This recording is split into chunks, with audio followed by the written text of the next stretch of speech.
Bonjour à tous, aujourd'hui on se retrouve pour un partage de techniques concernant les tampons en bois pour bien les positionner parce que c'est toujours une galère.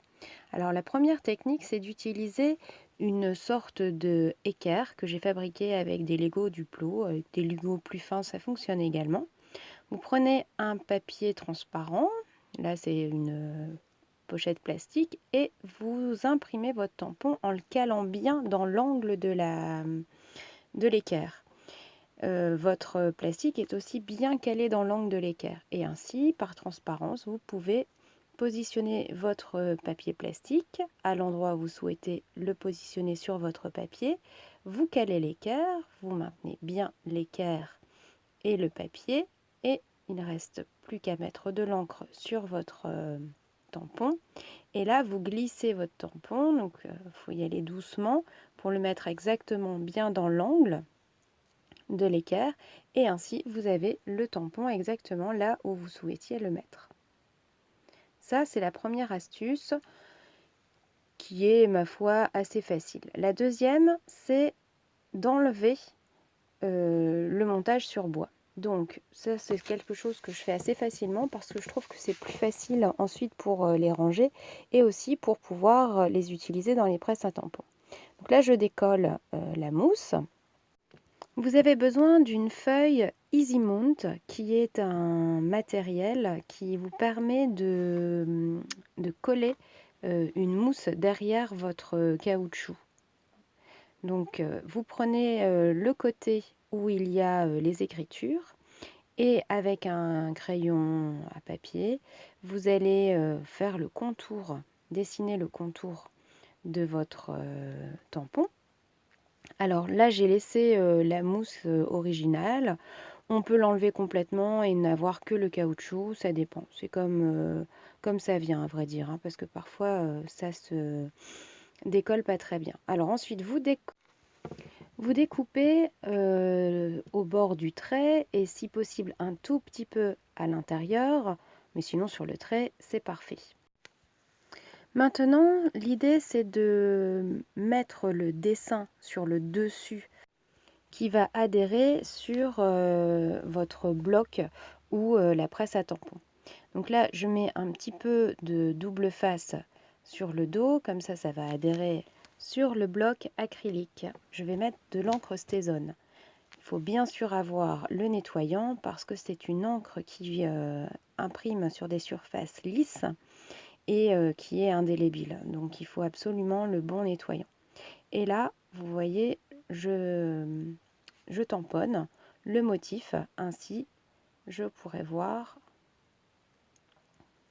comment est mon tampon par transparence. Donc c'est un peu du ton sur ton, mais ma foi, ça fait le job. Donc là, je nettoie avec le produit et puis un petit chiffon.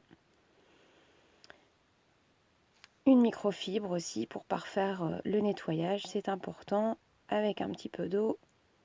Voilà, la stézone, elle est quand même assez coriace, donc si vous voulez maintenir vos tampons, il faut le faire soigneusement. Voilà, alors ensuite vous enlevez l'opercule où il y a les motifs pour le mettre sur le dessus de votre mousse de tampon. Et voilà, vous enlevez le surplus d'EasyMount et vous avez votre tampon qui est qu'on appelle les tampons Kling puisqu'il est monté sur mousse et non pas sur bois. Et là, c'est parfait pour pouvoir utiliser sur la mousse, la presse à tampons, pardon. Vous pouvez le mettre n'importe où ou sur un bloc de tampons tout simple. Et pour le ranger, bah, c'est quand même vachement pratique plutôt que d'avoir tout le bloc en bois. Et l'avantage également, c'est que les tampons Action, souvent, ils sont plus petits que le motif qu'il y a sur le dessus. Donc, c'est pas évident de pouvoir tamponner ce que l'on souhaite. Et là, bah, aucun souci. Alors, ces techniques ne viennent pas de moi. Je les ai trouvées sur des chaînes YouTube également. Je vous mettrai les liens en barre d'infos. Alors, voici comment je range maintenant mes tampons montés sur mousse, puisqu'ils ne sont plus montés sur bois. et je les mets sur des feuilles de rhodoïde coupées en deux, donc format A5. Et avant de placer mon tampon, je retamponne avec de la stézone, comme ça, hop, j'ai l'endroit où je vais ranger mon tampon à chaque fois. Voilà, on peut le voir en transparence, ce que je trouve assez pratique.